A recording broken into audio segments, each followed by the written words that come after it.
What happens when privilege meets rebellion and charisma intertwines with crime?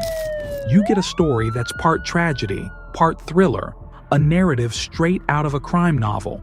This is the story of Scott Steiner, a boy born into comfort who spiraled into chaos, ultimately becoming one of Canada's most feared criminals. It's a journey filled with sharp twists and shocking turns, and today we're going to dive into the layers of this incredible transformation. The golden beginnings and early rebellion. Born in 1962 in the picturesque state of Wisconsin, Scott Steiner's early years were the epitome of privilege. Picture the perfect suburban life: family dinners, private schools, and summers by the lake. Life was smooth sailing, and if you were a fly on the wall, you'd think this kid had it all. But the shift came when Scott was 8 years old and his family moved to Montreal. Now, let's be real. Moving at that age can mess with anyone's sense of identity. But for Scott, it triggered a deep-rooted rebellion. He wasn't just struggling to adjust, he was rejecting everything. His teenage years saw him distancing himself from the golden boy persona that once defined him. Instead of excelling in school, he found himself dabbling in trouble. By the time Scott turned 16, he was no longer just a teenager with a bad attitude. He was knee-deep in drugs, skipping school, and partying with a dangerously mixed crowd. The teenage years weren't about fun anymore.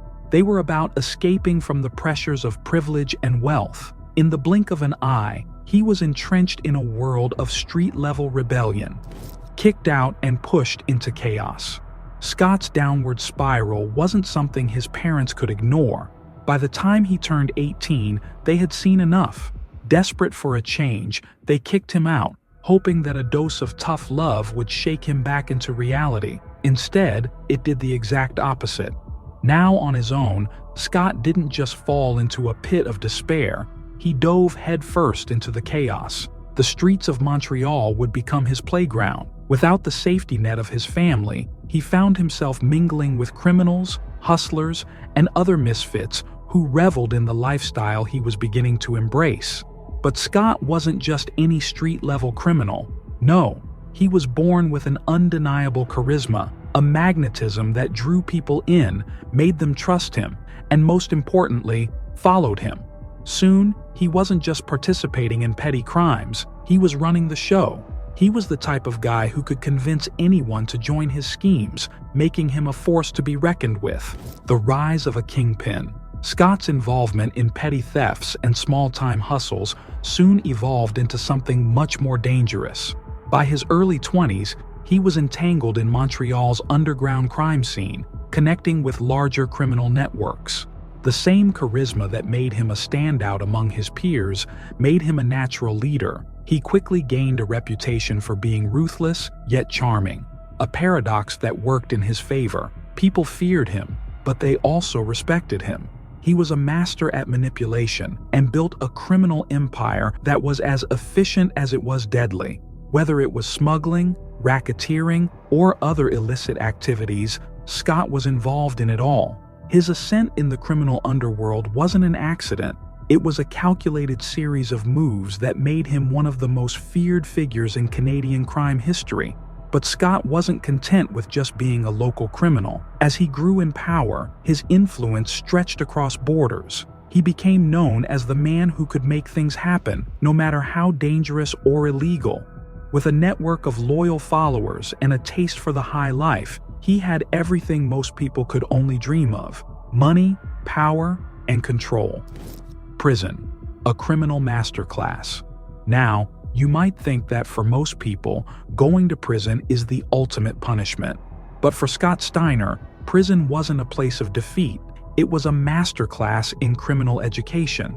Inside, he rubbed shoulders with the toughest, most dangerous criminals, and they taught him things no school ever could: intimidation, power dynamics, money laundering. Scott soaked up these lessons like a sponge. While behind bars, he learned what it took to survive in the criminal world, but more importantly, he learned what it took to thrive.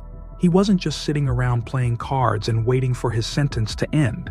No, Scott was calculating, scheming, and building a mental blueprint of how to take his criminal ambitions to the next level. He learned how to manipulate people, how to control situations, and how to play the game with ruthless precision. By the time 1990 rolled around and Scott was released from prison, he wasn't just a small-time drug dealer anymore. He had transformed into a completely different person, a man with a plan, a vision, and the cold, calculating mindset to build a criminal empire from the ground up. The emergence of a visionary criminal. You see, prison didn't break Scott, it sharpened him. He came out of those 5 years not just with a different outlook on life, but with a blueprint for success. His time behind bars wasn't wasted. It was the turning point that allowed him to take everything he learned and apply it to the streets. Scott wasn't just about surviving anymore. He was about conquering. With his newfound knowledge of the criminal underworld, he started to build the connections and alliances necessary to turn his vision into reality. A man who had learned the ropes and was now ready to pull the strings. The game had changed, and Scott was playing on a whole new level, climbing the ladder in the Hells Angels. Scott Steiner wasn't just another guy looking to wear a leather patch and ride with the Hells Angels. No, he had bigger plans. He had the charisma and savvy to make an impression. Back in Montreal, he found his way into the Hells Angels, and it didn't take long before he stood out. His bilingual abilities were an asset, allowing him to navigate both the French and English-speaking criminal circles in Quebec. This linguistic skill was more than just useful. It made him a bridge between different factions, helping him carve out a unique position in the gang. But what really set Scott apart from other members wasn't just his way with words. He had an entrepreneurial mindset. While most members were focused on the day-to-day violence and chaos, Steiner was thinking bigger. He expanded his operations beyond the usual biker gang business. From drug trafficking to involvement in the sex industry, Steiner diversified his criminal empire like a seasoned businessman.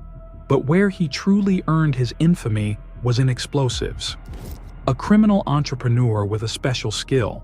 Scott wasn't just dealing drugs or running brothels, he was crafting bombs. And I don't mean just any bombs. His expertise in explosives was legendary. He became the go-to guy for the Hells Angels when things needed to get messy. Whether it was sending a message or orchestrating an attack, Steiner's bombs made an impact that was felt across Canada.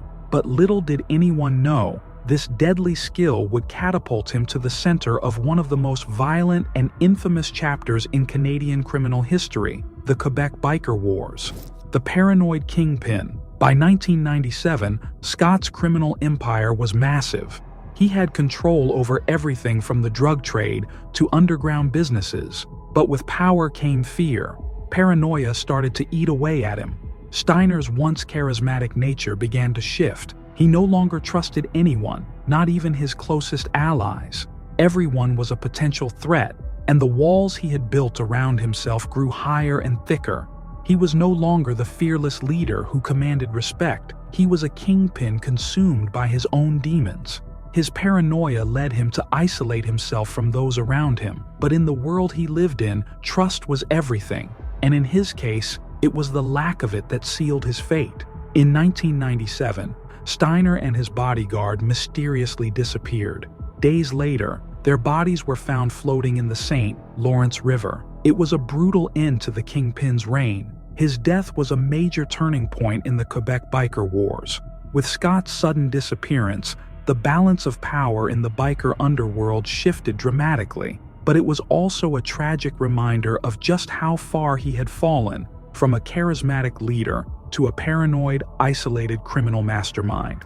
The aftermath, a legacy of fear and reform.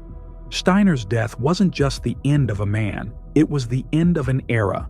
His actions had left a permanent scar on Canadian society, but they also brought change. In 1997, Canada introduced anti-gang legislation, aiming to curb the influence of criminal organizations. Steiner's life is a cautionary tale, a grim reminder of how unchecked ambition and a lust for power can lead to destruction. From a privileged upbringing in Wisconsin to the murky underworld of Montreal, Scott Steiner's story is as chilling as it is fascinating. It's a tale of rebellion, ambition, and the devastating consequences of a life lived on the edge. Thanks for watching. Please like the video, press the subscribe button, and also drop your thoughts in the comment section.